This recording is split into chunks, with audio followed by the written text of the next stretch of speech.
오늘 함께 나누실 성경 말씀은 구약성경 출애굽기 15장 22절에서 24절의 말씀인데, 우리 인생의 문제 앞에 섰을 때란 제목의 메시지를 함께 나누겠습니다.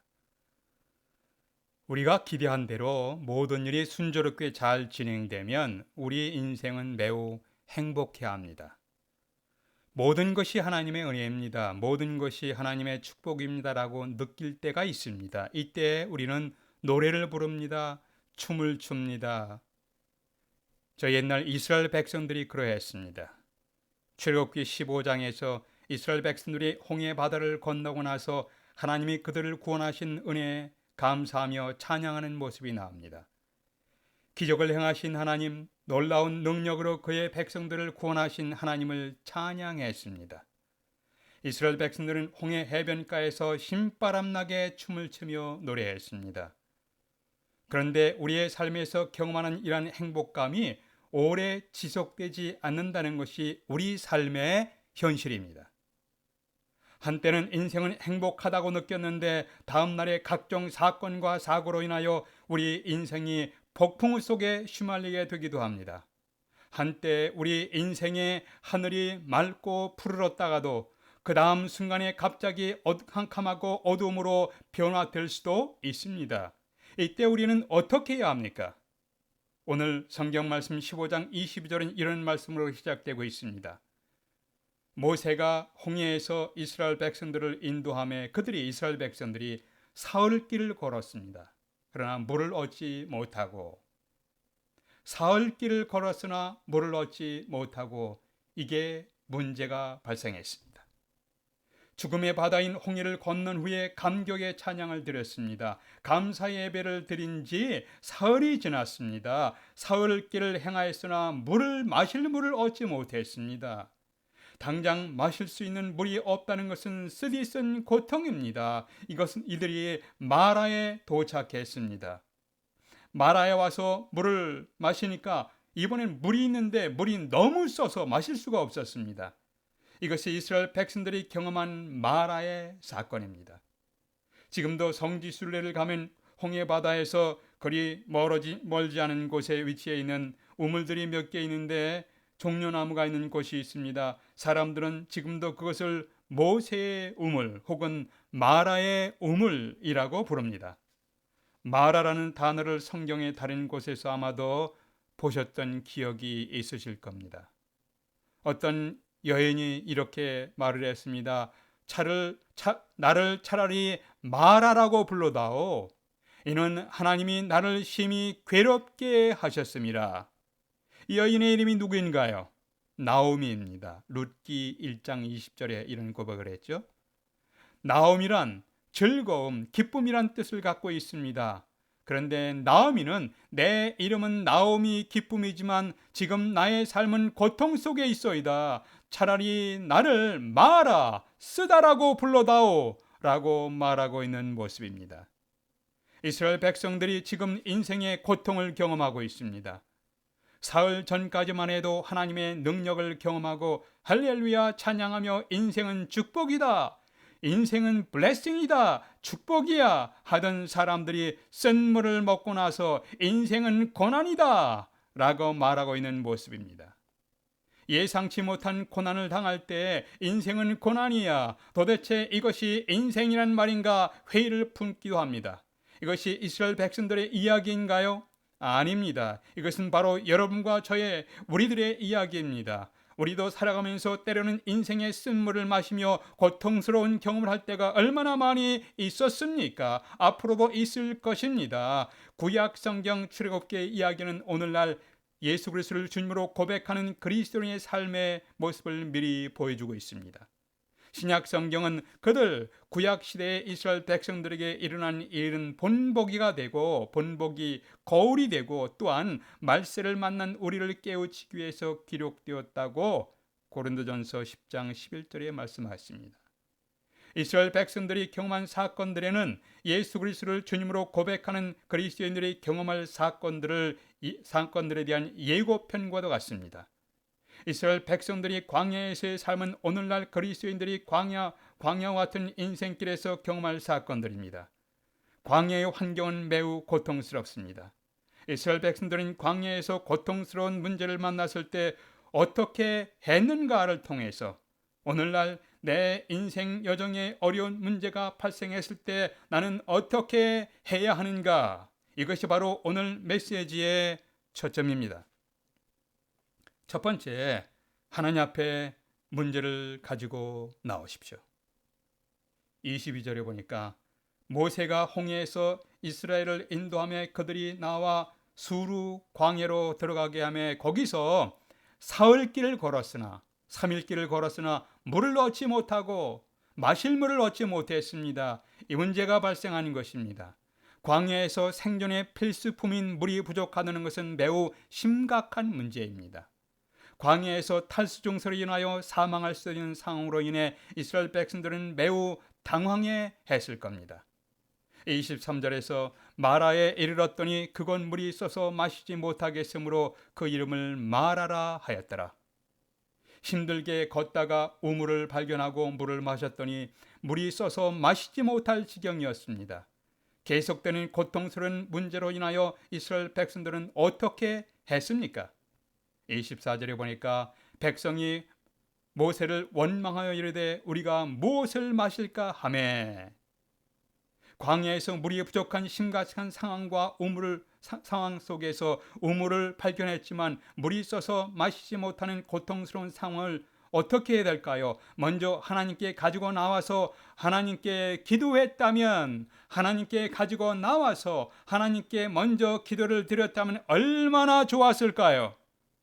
그러나 이스라엘 백성들은 먼저 하나님께 문제를 가지고 나오지 아니하고 기도하지 아니하고 원망과 불평을 하였습니다. 이것은 애굽에서 수많은 기적을 경험하고 며칠 전에는 넘어가기에는 불가능하게 보였던 홍해를 좌우로 갈라지게 하시고 마른 땅으로 건너게 하셨던 놀라운 은혜를 경험했음에도 불구하고 아직도 하나님을 온전히 신뢰하지 못하는 미성숙한 신앙인의 모습이었습니다. 더구나 며칠 전에는 홍해를 안전하게 건넌 후에 해변가에서 하나님은 나의 힘이십니다. 하나님은 나의 노래이십니다. The Lord is my song. 나의 구원이십니다. 라는 노래를 부르면서 수많은 남자와 여성들이 찬송하며 감격해 했었습니다. 그러나 불과 며칠 후에 물이 부족한 어려움이 다가오니까 자신들이 찬송했던 하나님 앞에 나갈 생각을 잊어버리고 현재 문제만 보며 원망하며 절망하는 미성숙한 신앙인들을 보았습니다. 우리의 문제를 하나님 앞에 가지고 나오는 것은 결코 죄가 아닙니다. 우리의 아픔과 고난을 하나님께 가지고 나와서 기도하며 하소연하는 것은 합당한 것입니다. 오라 우리가 서로 변론하자 하시며 하나님은 내가 가지고 나오는 문제에 대해서, 내가 가지고 오는 아픔과 고통에 대해서 함께 논의하자고 여러분과 저를 초대하시고 계십니다. 하나님 앞에서 문제를 가지고 와서 기도하며 하나님의 도움을 구하지 못하는 이스라엘 백성들의 모습은 오늘날 우리의 연약한 모습, 우리의 미성숙한 신앙의 모습을 보여주고 있습니다. 여러분은 어떤 모습의 신앙이십니까? 어떻게 하길 원하십니까? 오늘날 내 인생 여정에서 어려운 문제가 발생했을 때 나는 어떻게 해야 될 것인가? 첫 번째, 하나님 앞에서 여러분의 문제와 아픔을 가지고 나오십시오. 두 번째, 하나님께서 여러분과 저에게, 우리에게 베푸셨던 은혜를 기억하십시다. 24절 보겠습니다. 백성이 모세에게 원망하여 이르되 우리가 무엇을 마실까 하매 3일 동안 마실 물이 없어서 갈증으로 고통당하다가 우물을 발견하고 물을 마셨더니 써서 마시지 못하겠다고 불평하면서 이스라엘 지도자 모세에게 원망을 늘어놓기 시작했습니다. 만일 3일 동안 마실 물이 없어서 고통당할 때 애굽에서 이곳까지 인도하시던 하나님의 은혜를 기억한다면 현재 당하는 어려움을 호소하고 하나님의 도움을 요청했을 겁니다. 며칠 전에는 감사하며 찬양하며 춤추던 사람들이 사흘 후에는 비난과 원망하며 모세에게 대들기 시작하는 모습입니다. 사람들은 그렇게 쉽게 변할 수가 있습니다.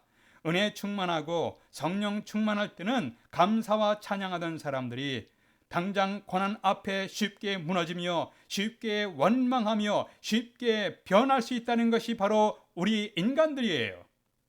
이들이 비난과 원망 대신 해야 했던 것은 무엇이었을까요? 이제까지 광야에서 낮에는 구름 기둥으로 인도하시고 밤에는 불기둥으로 인도하시는 하나님을 바라봐야만 했습니다. 이들은 광야에서 불기둥과 구름기둥으로 하나님이 함께 하시다는 것을 보여주면서 인도하셨던 하나님을 바라보지 아니하고 현재 문제만 바라보면서 지도자 모세를 원망하고 비난하기 시작했습니다. 원망과 비난은 미성숙의 표시입니다. 원망과 비난은 하나님의 신실하심에 대하여 전적으로 신뢰하지 않았기 때문이었습니다. 원망과 비난은 하나님께서 베푸신 은혜를 잊어버렸기 때문이었습니다. 시편 기자는 말하기를 우리 열조가 애굽에서 주의 기사를 깨닫지 못했다고 했습니다. 주의 많은 인자를 기억하지 아니하고 하나님께서 수많은 은혜를 베푸셨는데 그 은혜를 기억하지 아니하고 바다 곧 홍해에서 거역하였나이다. 시편 106편 7절. 과거에 자기 조상들이 행했던 것을 기억하고 기록한 시편입니다. 주님께서 베푸신 은혜를 기억하지 아니하고 당장에 닥친 문제에 대해서 원망과 비난하는 사람들에게 바울이 이렇게 경고했습니다. 고린도전서 10장 10절에서 너희 중에 어떤 이들이 원망하다가 멸망하는 자들에게 멸망하였나니 너희는 저희와 같이 원망하지 말라. 우리가 갖고 있는 문제를 주님 앞에 내려놓고 호소하는 것은 합당한 모습입니다. 그러나 우리의 원망과 비난하는 태도는 우리를 하나님과의 교제에서 멀어지게 합니다. 원망과 비난하는 것은 주님을 섬기는 즐거움을 빼앗아가게 합니다. 때때로 하나님께서 우리 인생에서 쓴물을 경험하게 하실 때 불평하며 원망하기보다는 이제까지 인도하신 하나님의 은혜를 기억하며 그 은혜를 간절히 구하십시오. 도우시는 은혜를 간절히 구하시고 매달리십시오. 그 은혜의 손길을 붙잡으세요. 요즘에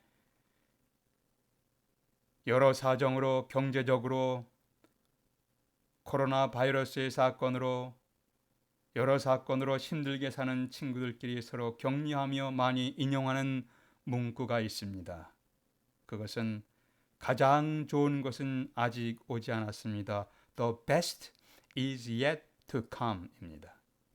이것은 미국 청교도들이 새로운 땅에 정착하면서 수많은 고난과 오해를 받으면서 고통을 견디던 시절에 서로를 위로했던 격려의 인사 말씀이었습니다. 요즘에 여러분 자신의 인생이 고단하다고 느끼십니까? 자신에게 이렇게 격려해 보십시오. 나에게 있어서 가장 좋은 것은 아직 오지 않았다. The best is yet to come. 내 인생에서 가장 좋은 것은 아직 오지 않았다. 함께 기도하시겠습니다. 아버지 하나님, 저희들은 여러 가지 환경적으로 또 현실이 있어서 매우 힘든 여건 속에 살아가고 있습니다. 저희들의 삶에 은혜를 베풀어 주시옵소서. 어떤 모습으로 걸어가야 할지 분별력을 주시옵소서. 저희들이 현재 당한 여러 가지 어려움과 고통을 극복할 수 있는 지혜를 주시옵소서. 때를 따라 돕는 은혜를 구하며 한 걸음 한 걸음 믿음으로 걸어갈 수 있도록 하나님 저희들을 격려해 주시옵소서. 주 예수 그리스도의 이름으로 기도하옵나이다. 아멘. 우리의 찬양